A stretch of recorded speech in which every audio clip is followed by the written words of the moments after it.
भागवत पुराण इसलिए होता है महिलाओं को मासिक धर्म। क्या आप जानते हैं कि महिलाओं को होने वाले मासिक धर्म का पुराणों में उल्लेख शामिल है। उन्हें मासिक धर्म क्यों होता है, इस पर एक पौराणिक कथा भी मौजूद है जो इंद्रदेव से संबंधित है। भागवत पुराण में वर्णित एक कथा के अनुसार एक बार बृहस्पति जो देवताओं के गुरु थे, वे इंद्रदेव से काफी नाराज हो गए। इसके चलते असुरों ने देवलोक पर आक्रमण कर दिया और इंद्र को अपनी गद्दी छोड़कर भागना पड़ा। असुरों से खुद को बचाते हुए वे सृष्टि के रचनाकार भगवान ब्रह्मा के पास पहुंचे और उनसे मदद मांगने लगे।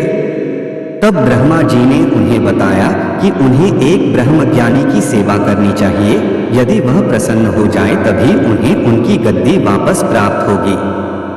आज्ञानुसार इंद्रदेव एक ब्रह्मज्ञानी की सेवा में लग गए, लेकिन वे इस बात से अनजान थे कि उस ज्ञानी की माता एक असुर थी, इसलिए उसके मन में असुरों के लिए एक विशेष स्थान था।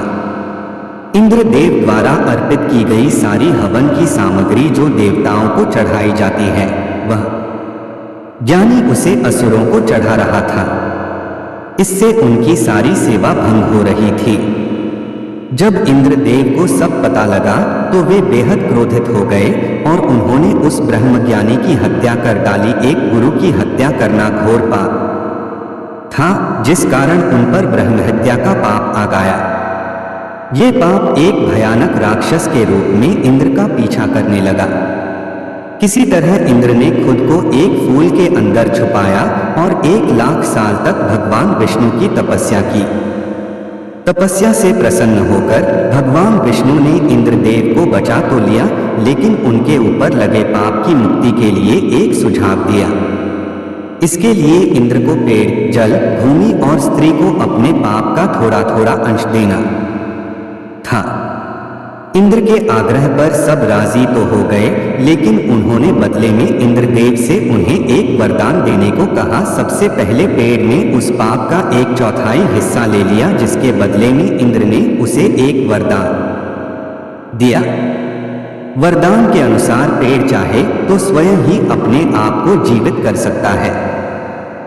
इसके बाद जल को पाप का हिस्सा देने पर इंद्रदेव ने उसे अन्य वस्तुओं को पवित्र करने की शक्ति प्रदान की। यही कारण है कि हिंदू धर्म में आज भी जल को पवित्र मानते हुए पूजा पाठ में इस्तेमाल किया जाता है। सबसे पहले पेड़ ने उस पाप का 1/4 हिस्सा ले लिया, जिसके बदले में इंद्र ने उसे एक वरदान दिया। वरदान के अनुसार पेड़ चाहे तो स्वयं ही अपने आप को जीवित कर सकता है। इसके बाद जल को पाप का हिस्सा देने पर इंद्रदेव ने उसे अन्य वस्तुओं को पवित्र करने की शक्ति प्रदान की। यही कारण है कि हिंदू धर्म में आज भी जल को पवित्र मानते हुए पूजा पाठ में इस्तेमाल किया जाता है।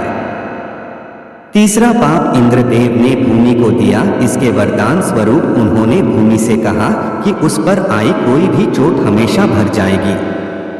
अब आखिरी बारी स्त्री की थी।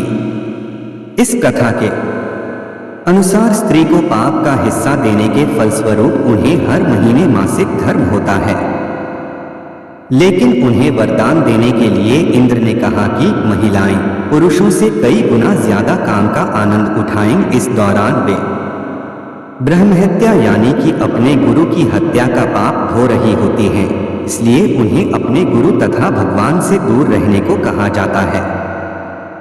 यही कारण है कि प्राचीन समय से ही मासिक धर्म के दौरान महिलाओं को मंदिर जाने की मनाही थी।